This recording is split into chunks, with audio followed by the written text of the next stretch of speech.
Nung nakita ni Yaya Madel na may sumusunod sa kanila, agad na niyang inilayo si Tony nito. Tinawagan ni JB si Andres para sabihan ito na hindi na niya ito masasamahan dahil kailangan niya puntahan ang kanyang ama. Nasa panganib ang buhay nito. Iniisa-isa na nilang nasa master list at nandoon ang kanyang ama. Nagtanong si Andres kay JB kung kailangan ba niya ng tulong. Ang sagot ni JB, kaya na niya ito.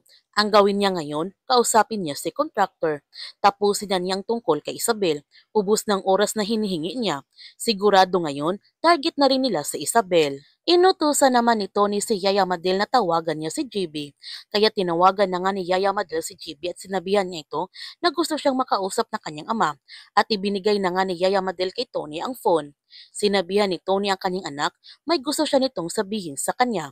Alam niya na marami silang bagay na hindi pinagkakasunduan, pero gusto niya sabihin sa kanya na mahal niya ito. Nagtanong si JB sa kanyang ama kung anong sinasabi niya.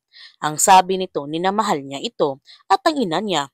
At siya lang ang lagi niyang ipinagmamalaki at kasiyahan. Natatakot ng husto si JB sa mga sinasabi ng kanyang ama.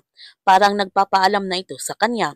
Kaya pinatakbo na nga niya na mabilis ang kanyang sasakyan upang makarating na siya sa kinaroonan ng kanyang ama. Nagbigay naman ng update sina Miguel, Tomas at Gab kay contractor na wala silang nakikita na kahit isang eskalera. Pati rin si Max, hindi rin niya nakikita mula sa CCTV na kondo si Isabel. Sinabihan ni Greg ang kanyang team, kailangan may makuha sila kahit sino sa mga eskalera para makuha nila ang hard drive bago sila maunahan ng iba. Mga ilang sandali, dumating naman sina Diamond sa kondo ni Isabel at nakita naman ito kaagad ni Greg. Kaya ipinalam na niya ito kaagad sa kanyang team na maghanda na sila. Nandito na sina Diamond at sinabihan niya sina Tomas at Miguel na maghanda silang dukutin si Diamond habang sina Max at Gab magbantay lamang sila sa paligid at pinapabalik na niya si Andres sa area kung saan nila dadakipin si Diamond. Ngunit hindi sumunod si Andres sa utos ni Greg. Pinuntahan pa rin niya si Isabel. Sinabihan ulit ni Greg ang kanyang team, kailangan nilang isecure si Diamond. Nung dumating na si Andres sa kinaroonan ni Isabel, sinabihan kaagad siya ni Isabel na kailangan niyang ibigay sa kanya ang hard drive. Ang galit na sabi ni Andres, ito ng huling beses na makikiusap siya nito sa kanya. Sabihin na niya kung anong nalalaman niya sa kanyang kapatid. Ang sabi ni Isabel, wala siyang sasabihin hanggat wala sa kanya ang hard drive. Ang sabi ni Andres, hindi pwede. Maraming buhay ang nakasalalay dito. Sinabi naman ni Isabel na isa na siya doon. Nakasalalay sa hard drive ang kanyang buhay, kaya ibigay na ito sa kanya. Bumaba na nga sa kotse sina Diamond nung hindi sinagot ni Isabel ang kanyang tawag. Ngunit sa kanilang pagbaba, pinagbabaril na sila kaagad ng mga tauhan ng Elcano, kaya nagkaroon na ito ng matinding engkwentro. Nagtanong si Miguel kung ano ang gagawin nila. Ang sagot ni Greg, kailangan nilang isecure si Diamond. Nung nagkaroon na nga ng putukan, sinabihan ni Andres si Isabel na tumakas na ito at sinabihan kaagad ni Andres si contractor na huwag na itong makipagbarilan.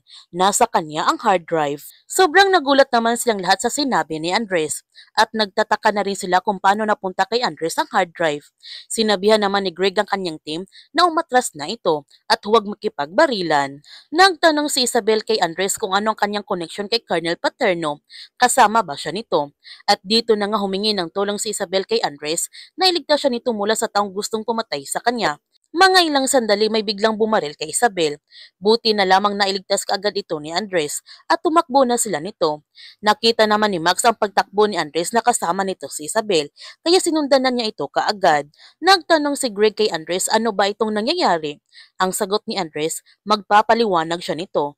Iso-surrender niya ang hard drive, pero kailangan muna niya protektahan si Isabel. May humahabol sa kanila. Wala naman silang takas sina Diamond, Bruno at Lorenzo dahil napapalibutan na sila ng mga tauhan ng Elcano at namatay nga silang tatlo nito. Gayon pa man, nagtanong si Miguel kay Greg kung ano na namang kalukuhan ito. Anong nangyari kay Andres? Paulit-ulit na lang to. Habang sina Andres at Isabel, tumatakbo pa rin ito ng mabilis dahil patuloy pa rin silang hinahabol ng mga tauhan ng Elcano. Hindi kagad nakarating si JB sa kinaroonan ng kanyang ama dahil napaka-traffic ng daan. Pinapalis naman ni Tony si Yaya Madel at iwan na siya dito. Ngunit hindi ito magagawa ni Yaya Madel na iwan niya si Tony at umasa pa rin siya na darating si JB sa kanilang kinaroonan. Sinabihan ulit ni Tony si Yaya Madel na umalis na ito. Hinihintay na siya na kanyang asawa pero hindi talaga ito magagawa ni Yaya Madel at sasamahan niya talaga si Tony hanggang dumating si JB. Sinusundan pa rin ni Max sina Andres at Isabel para kunin niya ang hard drive at papunta naman sina Greg sa kinaroonan ni Max ngayon. Magkakatakas pa kaya sina Andres at Isabel mula sa mga tauhan ng Ilcano?